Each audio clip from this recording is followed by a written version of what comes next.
Sur Europe 1, Mathieu Noël. Vous écoutez toujours Europe 1, il est midi 21, rien ne s'oppose à midi. Continue avec Eva Rock, Olivier Pouls, Thierry Geffrotin et celui que la notoriété peut parfois griser. C'est pourquoi je lui ai demandé ce soir de rester discret dans ce restaurant du Cossu 7e arrondissement de Paris où nous avons réservé pour notre dîner team building, de sorte à ne pas déranger les autres clients. Je sais qu'il fera sobre, se contentant d'un simple « Bonsoir, merci. Est-ce que vous êtes prêts à mettre le feu? Ouais. Guy Carlier.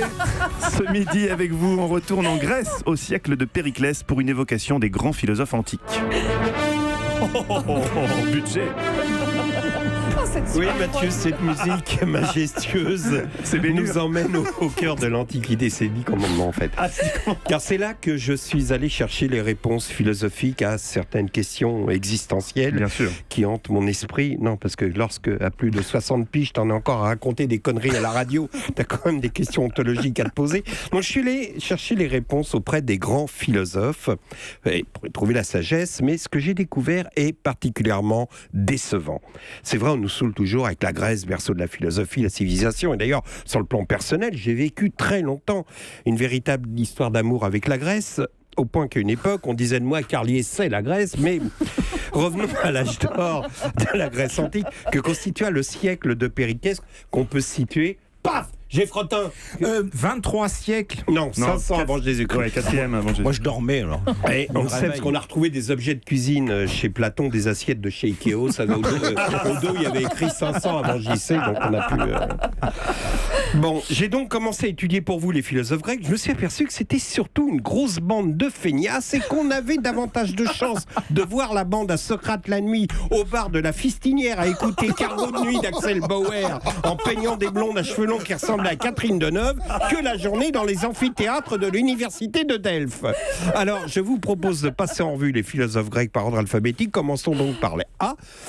Alcmédon de Crotone, né en moins 520, mort à environ moins 405. Alors, déjà, c'est chiant à l'envers. En plus, c'est environ, tu vois. Bon. Alméon de Crotone, alors, philosophe qui découvrit l'existence de la trompe de stage. Donc ça, sur le plan philosophique, ça ne présente aucun intérêt. Et d'ailleurs, ça ne présente aucun intérêt tout court, sauf si ce soir, vous avez l'intention de pécho une toubib ORL. Dites-moi, Christelle, saviez-vous que j'ai une véritable passion pour la trompe de stage? Saviez que c'est Alméon de Crotone qui l'a découvert? Sinon, comment se décroche ce putain de soutien-gorge? Bon, alors, ensuite, vous avez Andronikos Aliaga, Andronikos de Rhodes, philosophe. Là, vous allez croire que je le fais exprès. Philosophe de l'école péripatéticienne.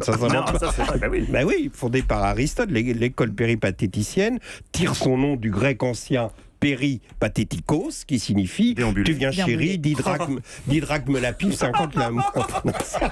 Vous salissez tout. Sérieusement, signifie qui aime à se promener. Parce que Aristote enseignait en marchant dans la rue avec ses élèves. Alors, on nous dit que Andronikos de Rhodes n'a laissé aucun texte, bon, à l'exception d'un commentaire sur Aristote. Qu'on n'a jamais retrouvé, mais qui serait rapporté dans un commentaire de Simplicius. Autrement dit, le mec a balancé un truc du genre Aristote a une haleine de fenêtre, Simplicius a dit c'est celui qui dit qui est. Laissez-moi vous dire qu'on est quand même un peu déçus quand on va chercher des questions, des réponses avec des conneries pareilles à nos questions existentielles. Donc il ne faut pas s'étonner de se retrouver 2500 ans plus tard à regarder Cyril Hanouna. Alors, Anaxagore, condamné pour impiété, il abandonna très vite la philosophie sans laisser de traces. Mais il est quand même dans le truc, le mec, tu vois. Il a ouvert une halle au Talaria sur la rocade de Delphes. Alors, les Talaria sont des chaussures, donc la halle au Talaria, ce sont ces petites sandales avec des ailes, vous savez, d'Hermès. Là. Très élégant. C'est quand même, oui, c'est quand même une clientèle limitée. Hein. Enfin bon, donc il faut quand même être demi-dieu pour acheter ça.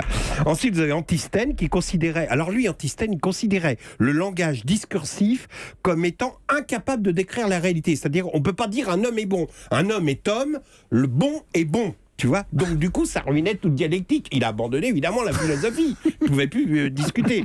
Donc, d'aucuns prétendent qu'il se passionna pour le tuning de Golf GTI et qu'on peut le voir parfois le soir sur le parking de la halle au Talaria. Merci beaucoup, Guy Carlier. Vendredi prochain. Ah oui, j'espère bien qu'il y aura la suite vendredi prochain. Olivier, une réaction? Et il n'y a pas l'apéro? Mais si, on y vient.